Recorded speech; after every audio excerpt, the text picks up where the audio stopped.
on the left. More left. Little right. Too much right, more left. No, not too much. Perfect. Well, what do you think, partner? I hate it. It's Rembrandt's The Night Watch. It's a masterpiece. He's no Norman Rockwell. Listen, Maxie, as your silent partner, I would like to say something. And before you give your last verdict, live with the Night Boys for 1 week, and I'm sure you'll find something in that picture that you like. You know, the fat one on the left is beginning to get to me. Fine art has something for everybody. Afternoon, Professor. Good afternoon, ladies. I'd like to talk a little business with you. Rent gonna be late another month, George? Oh, gee, Maxie, we're sorry about that, but with the baby's doctor bills and... Maxie and I understand that young teachers are not having such an easy time of it. Well, actually, it's not about the rent at all. It's about the Oaks. Who? Ernie Oaks. He's an old school friend of George's. Actually, Ernie never would have gotten through school if it hadn't been for George. Such a bad student he was. Oh, no, he was just always busy with extracurricular activities, like running dances, chasing girls. I doubt he could afford a hotel. So we'll give him the empty bachelor in the back? At the weekly rate, $15. Oh, I don't think he could afford that. He's just a salesman or something. Well, $12.50. Could you make it 10? I'd really appreciate it. I haven't seen the guy in years. Well, $10. But without the new bedspread. Well, my mother sent me that from the old folks' camp. Oh. It's the least we could do for your friend. Thank you, Mrs. G. Yeah, I really appreciate it. Oh, that picture's crooked. Must be that fat guy on the left.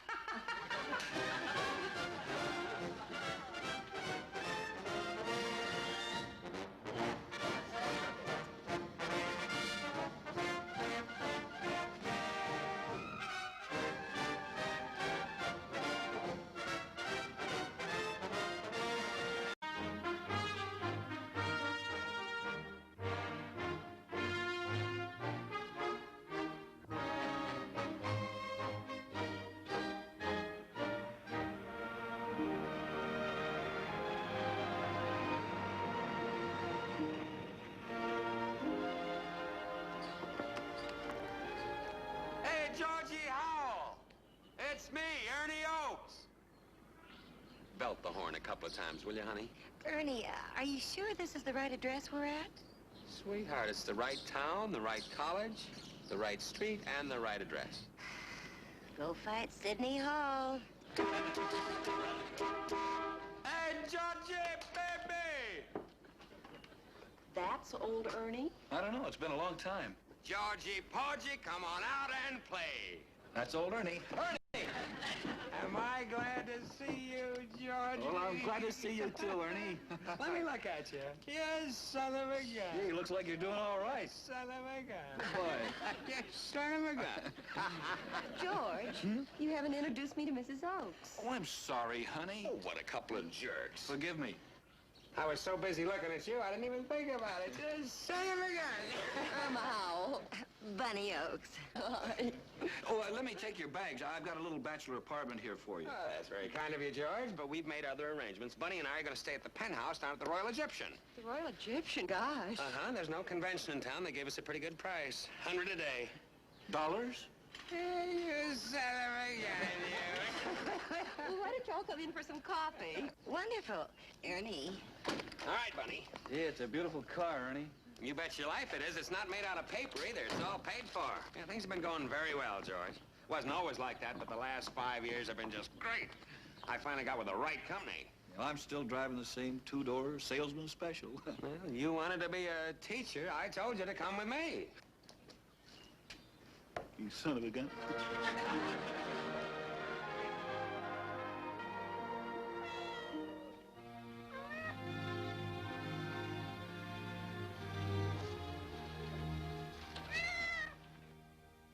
George, are you sure that's number 4? That's number 4, all right.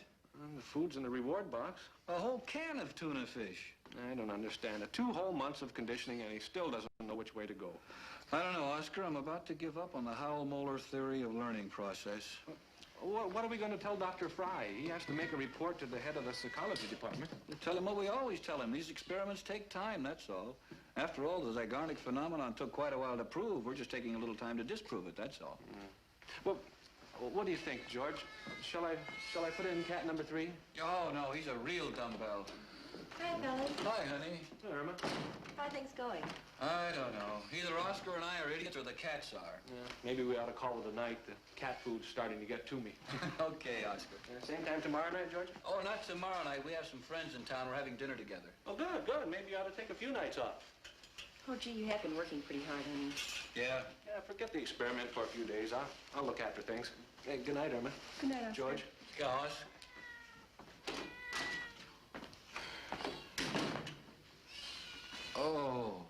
Oh, son of a gun. Boy, are you tight. Well, I got a lot of things on my mind. Ernie, cats. Ernie Cass? Oh, come on, Emma. I'm in no mood for horsing around. Why should Ernie bother you so much anyway, honey? I don't know. It's just that I'm 2 months older. I was first in our class, and he barely scraped by. Now, only 8 years later, he's throwing $100 bills around the Royal Egyptian, and I'm giving Mrs. G post-dated rent checks for our 3rd floor rear. Those things really so important, honey. Well, sure they're important. I have some pride. I'm just sick of the way we're living, that's all. Scrambling for every dollar, worrying about phone bills, gas bills, food bills, doctor bills. The back of your neck is getting hot now. Loosen up. I had to become a teacher. Not just a teacher, George. One of the very, very best. Did you see that car? Ernie told me he paid cash for it. $7,000, just like that. Oh, honey.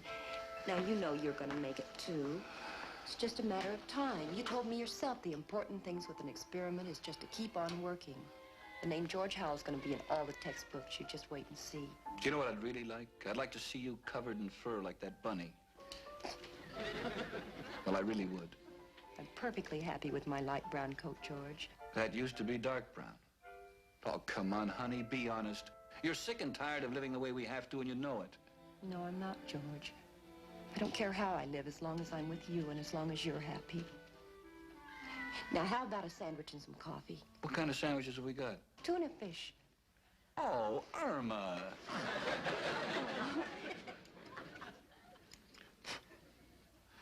Gee, honey, I wish you hadn't sent my good shirt to the laundry. I'm sorry. Well, it happens every time we go out. I end up giving an old shirt a haircut. Oh, come in. Hi. Oh, hi. Bye. All ready for your big evening out? Almost. I brought my jewelry case in case you wanted something. Oh, you're a dear, Mrs. G. You're a love. You babysit, you bring jewelry. I don't know what we'd do without you. Listen, I have no place to go except into the land of study. Besides, George is going to give me a psychology test in 3 days. Maybe some of the atmosphere will rub off. Hey, these are beautiful. We're the mates. They belong together. You see, that's the Trilon, and that's the Perisphere from the New York World's Fair. Oh, sure, 1939. How do they look? Oh, they're not supposed to be worn. No, they're just souvenirs if you took your ears to the fair. Oh. Well, that's good enough. What the heck, we're not going to the Pyramid Room. So where are you going? Oh, Irish Billy's. That's a good enough place to take him, don't you think? What's the difference where you go? The main thing is good companionship. Well, we can't afford to take him anywhere. George, Ernie wants to take us. Why don't you let him? Now, let's don't go through that again, Irma. I'm treating. Who? Let me try this on you. I Oh, like those this are one. beautiful. Let me see how it'll look, dear. Just try it. Well, no matter where we go, we're going to spend money we simply haven't got. I have enough money to see us through. I've got it all figured out down to the penny. As host, I'll do the ordering at Irish Billy's. I figure we'll start the evening out with a nice family-sized bottle of Santa Monica Muscatel. Then after a little small talk and amusing persiflage, I'll call Billy over and order 4 tam o' shanters. What's a tam o' shanter? Well, that's a specialty of the house. A complete meatloaf dinner. Are you sure they're going to like that, George? Honey, after the Santa Monica Muscatel, they're going to like anything. Wouldn't hear of it, Georgie boy. I am taking you to dinner. Not a chance, Ernie. I am taking you. Your money's no good here, soldier. George, if Ernie really wants to take us, I don't see... Well, of course he does. No, I am taking you. Now, look, listen. I have already made a reservation at the Pyramid Room at the Royal Egyptian. I don't care where. I don't care where it is. I'm hosting. Okay. Well, what do we do now, George? The first thing we do is find out what the Egyptian...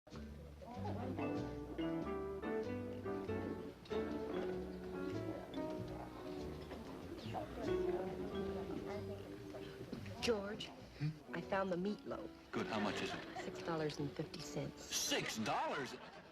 What's the matter, George? Nothing. What are you folks going to have? What are you going to have, honey? Gee, I don't know. I don't think I'm very hungry. I just don't know what to have. What are you going to have, George? Well, Well, that's Bunny for you. She can never make up her mind. She'll have what everybody else is having. Oh, well, fine. I think I'll have a small fruit compote. Oh, that sounds good. I'll have that. Then I'm going to have a small cup of soup. Good, good. I'll have that, too. Well, I'm going to have a nice big steak. Oh, I'll have that, too. Honey?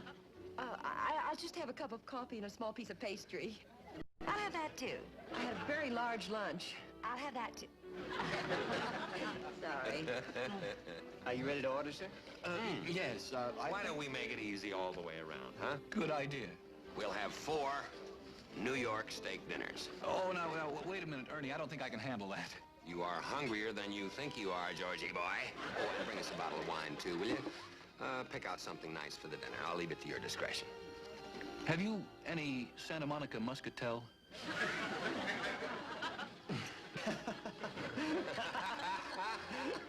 Very good, sir.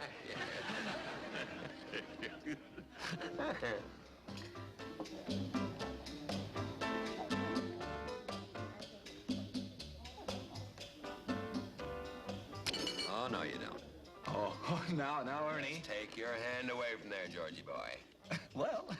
We're going to sit around here and talk for a while. You can pay later. I don't think we should sit around. Mrs. G's babysitting for us, and we really shouldn't keep her too late. Oh. Yeah, we probably should be getting back home.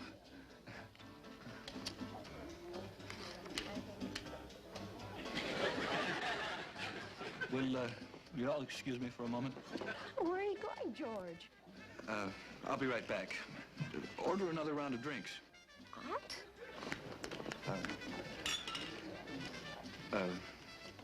Another round. Same, sir? I think so. Is that all right with you, Irma? I think I'll have a glass of hemlock. Oh, that sounds good. I'll have that, too.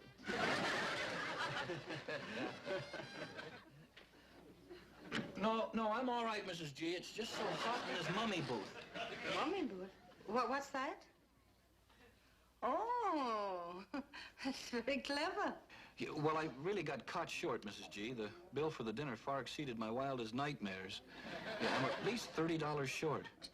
Well, why you ate Egyptian when you could have eaten Irish, I'll never understand. I just lost my head, I guess. Could you scrape up enough money to cover me and send it over? I'll manage something. Just don't worry. Just sit tight. Yeah. Oh, thanks a lot, Mrs. G. No, Mrs. G, absolutely not. George got himself into this jam. He can just get himself out. All I'm asking of you is a chip in of a 5. George and Irma got themselves in a very embarrassing position. Mrs. G, when you became my partner, you said you were going to straighten this place out financially. You said I was too easygoing. I was an easy mark. Now look at you. You're soft as a grape. No, George got himself into this jam trying to show off in front of a friend. No, it's just tough apples, that's all. Tough apples. Here, take 10. So who's a ripe grape now, huh? Yes, sir? Oh, yeah. Yes, well, we'll have another round of these, King Alfonso's. King Alphonse, baby. Yeah, well, give us another round of these King Alfonso's. Alphonses.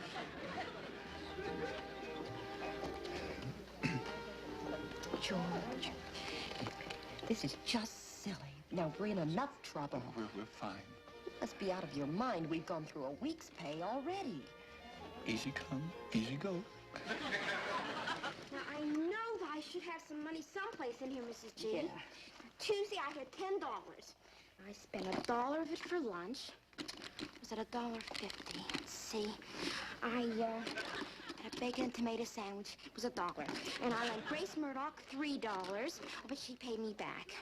Plus the 50-cent refund she got in biology. They sold her a bad frog. There's at least $7 in here. Mrs. Mrs. G, look. $10. That's marvelous. Mr. Howell will be so pleased. I'm not supposed to have $10. Oh, take it anyway. Freddie, you ready to go? Be right down. I have some more people to see, darling. Thank you very much. Let's see now. Grace gave me back $3. Nate Smith, you're a lifesaver. Thank Mrs. G. She raised it. Yeah, well, I'll see you back at the house.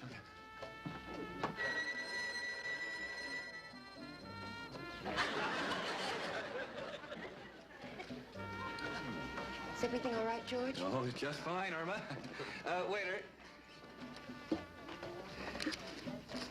There, you'll find a little something there for yourself. Thank you, sir. That was delicious, wasn't it? Oh, wonderful dinner. Excuse me, sir. Yes. This covers the dinner check, but I have an Yes. additional check for the after-dinner drinks. Yes. Ernie, you lend me $15? You son of a gun. I better have a little talk with you, Georgie boy. There you go.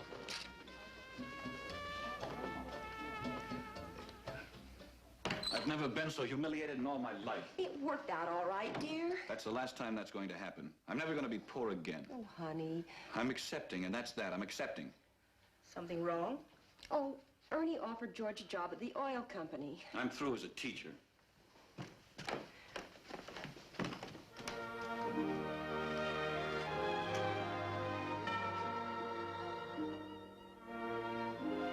How then, class, can we classify taste sensitivities?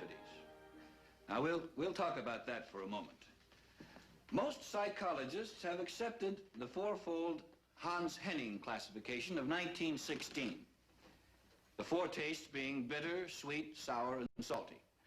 Incidentally, in order of acuity. But for 20 years, a man named Wundt, W-U-N-D-T, believed that there was a fifth taste, and he called it metallic. But he did finally give it up. Now, his reasons for abandoning this theory aren't really known. He probably changed dentists or something. Oh, that'll be all for today. If you'll just study the assigned pages, we'll go into this discussion in our next class.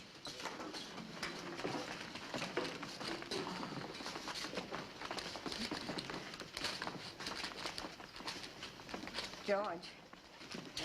Mr. Howell.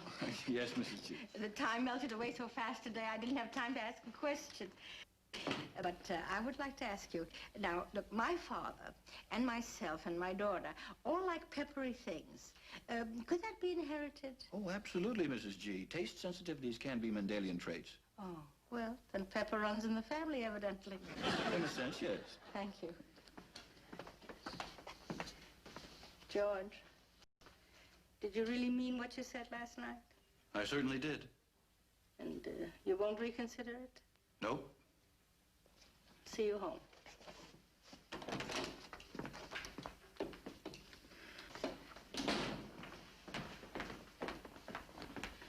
Professor Creighton, have you heard the news about George? I have, Mrs. Green.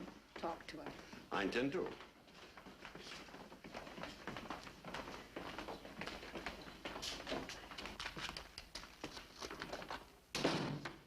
George?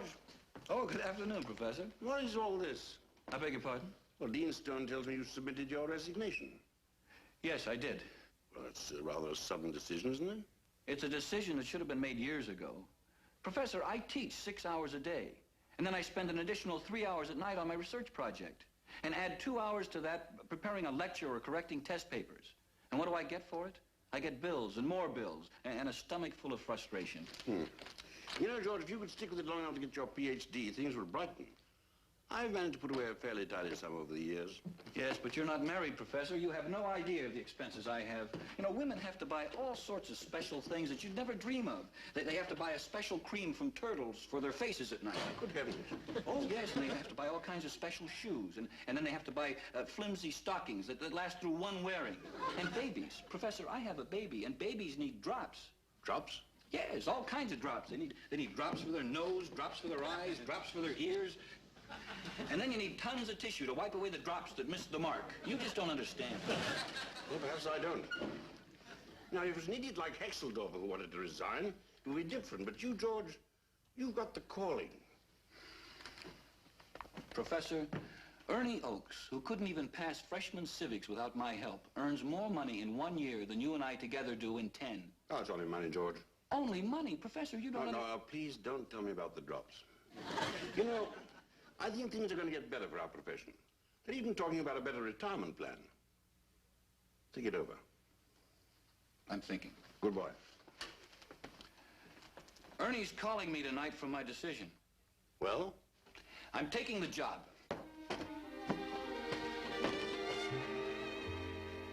It's going to be great, honey. Says it's going to be just great. Was that the phone? No. George, why don't you relax? Ernie will call. Yes, sir. From now on, we're really going to live. You know that Ernie tells me that as a psychologist, I'm going to be a big man in personnel before you know it. That's wonderful, honey. My own office, nice big desk, a parking space with my name on it, unlimited local phone calls. Yeah, I know. Now, these things don't sound important to you, huh? I didn't say they didn't sound important. No, but you're thinking it. No, I wasn't. Well, somebody is. Is that the phone? No. George, are you absolutely sure you're doing the right thing? Am I sure I'm doing the right thing?